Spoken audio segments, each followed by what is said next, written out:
안녕하세요. 반갑습니다. 출근길에 듣는 보험 이슈의 보험 덕후 보타쿠입니다. 오늘은 윤창호법 위헌 결정의 음주운전 판결이 파기환송으로 이어지고 있다는 내용을 전달해 드리도록 하겠습니다. 이미 이 내용은 지난번에 한번 다뤘던 적이 있는데 다른 방향으로 좀 이야기를 해볼까 하고요.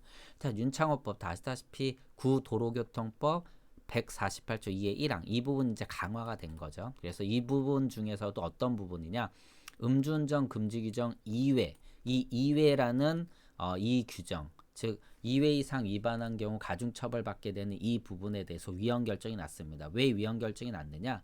과거 위반 행위랑 재범 위반 행위랑 그 둘 사이에 시간적 제한을 두지도 않았고, 두 행위가 분명히 정도 차이가 있음에도 불구하고 그냥 2회 이상 하면 가중처벌된다라는 것이 결국은 어떻게 보면 너무 가중한 처벌이다라고 해서 책임과 형벌 사이의 비례성을 인정하기 어렵다라고 해서 위헌 결정이 난 겁니다. 그래서 해당 조항은 소급하여 효력을 상실했기 때문에 당연히 위헌 결정 나기 이전에 판결 난 부분에 대해서는 어떻게 당연히 파기환송해서 이제 재심을 받아야 되는 것이 당연한 것입니다. 그래서 실제 이 A 씨가 작년 5월에 만취 상태에서 운전을 하고 11km 이동하다 이제 음주운전으로 걸린 겁니다. 근데 이 사람 보니까 12년 14년에 일단 음주운전 벌금형 맞고 16년엔 음주 측정 거부로 또 유죄 판결 받았어요. 그래서 이때 징역 8개월에 집행유예 2년을 선고받았는데 또 걸렸으니까 어떻게 됐습니까?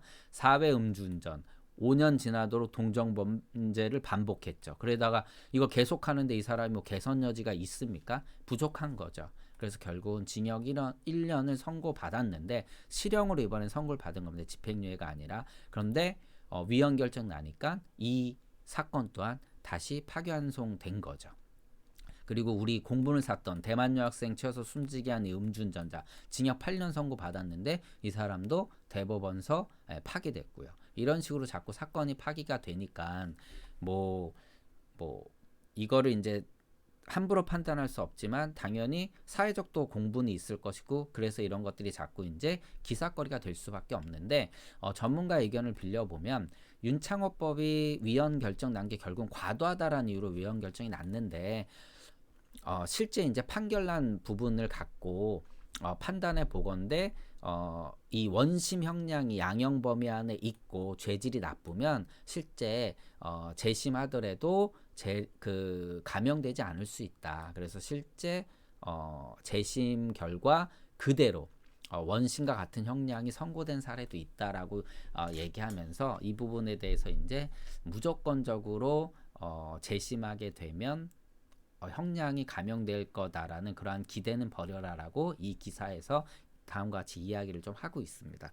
물론 이제 핵심적인 내용은요, 결국 위헌 결정이 이 형이 과도하다라는 것 때문에 위헌 결정이 났기 때문에 일반적으로 이 부분 때문에 이제 형량이 이제 떨어진 것이다라면 분명히 감형될 가능성은 분명히 있을 겁니다. 그런데 무조건적으로 이렇게 기대할 수 없다, 이러한 내용을 이 기사에서 이제 전달을 하고 있습니다.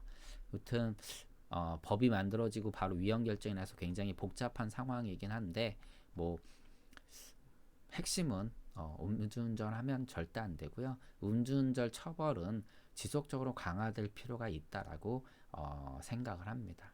굉장히 강화될 필요가 있다라고 보고 있습니다.